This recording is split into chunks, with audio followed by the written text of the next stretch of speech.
A man shouted for someone to stop another man who was running away. The thief begged for help, insisting he had no choice, but the bystander told him it wasn't his problem and reminded him that one should not take what doesn't belong to them. The thief argued that the man had no idea what he was going through. The bystander admitted that he himself might be struggling even more, but still would never steal. The thief insisted he wasn't a criminal.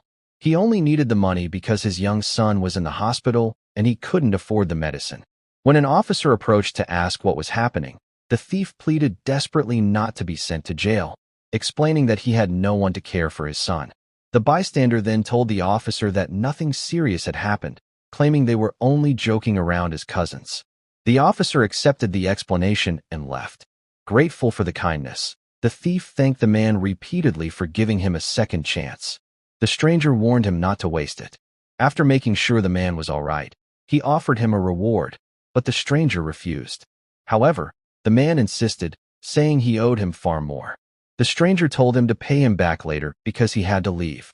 Later that morning, the stranger introduced himself as José Daniel when a woman asked for his name. That afternoon, he went to apply for a job and met Paul, who was speaking with a woman named Damaris, someone from his past. Paul flirted with her, reminding her how beautiful she was, but she dismissed him, saying he hadn't changed. Paul asked for her help with the interview, offering her half of his first paycheck. She agreed, but only after confirming he knew how to prepare ceviche and encebollado. He claimed to be an expert, so she told him the job was his. When Jose arrived for the interview, he apologized for being slightly late and asked for a chance. Damaris told him the position had already been filled and that the next opening wouldn't be available until the following year. Jose tried to leave his resume, but she warned him that it might not make a difference. He calmly left his resume and a small contact card. The restaurant owner later asked Damaris what the young man had wanted.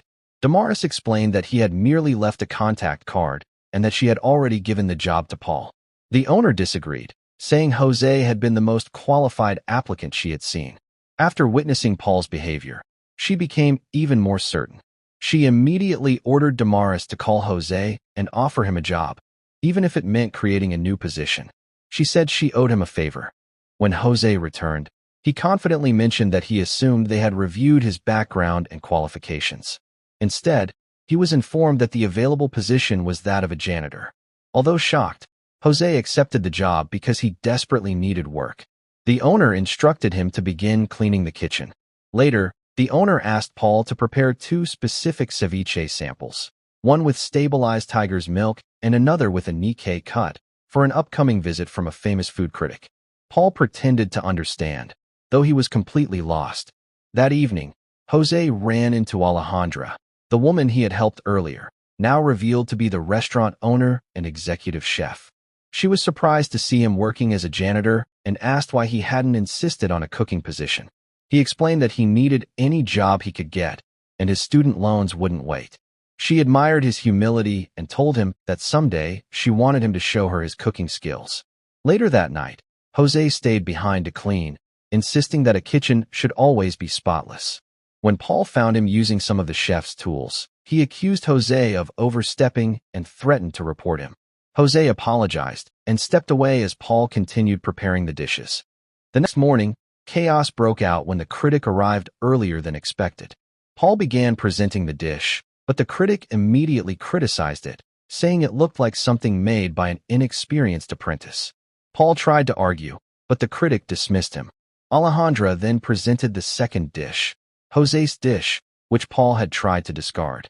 The critic tasted it and said it transported him back to the best moments of his life. He demanded to know who had prepared it. When Alejandra revealed that Jose was the creator and that he had been working as a janitor, the critic expressed disbelief that someone with such talent had been placed so low. He warned her never to prank him like that again, but assured her the review would be excellent. When Alejandra asked Jose how he had learned to cook so well, he explained that he had worked in several restaurants while studying, using that time to refine his skills. He also mentioned that he had left his resume, only to later find it thrown in the trash.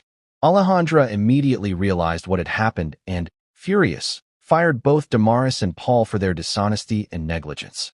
She then offered Jose a position at her restaurant.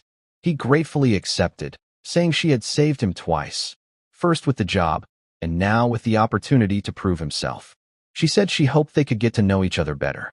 He joked that it sounded like a date, but she clarified that it was simply repayment for everything he had done for her.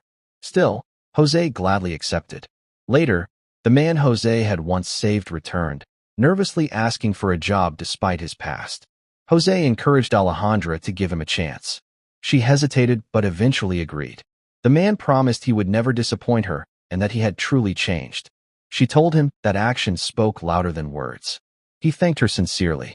Jose assured her she had made the right decision, reminding her that everyone deserved a second chance. She agreed, and added that if it weren't for that man, she and Jose would never have met. Thank you for watching. Turn on notification and also subscribe for more.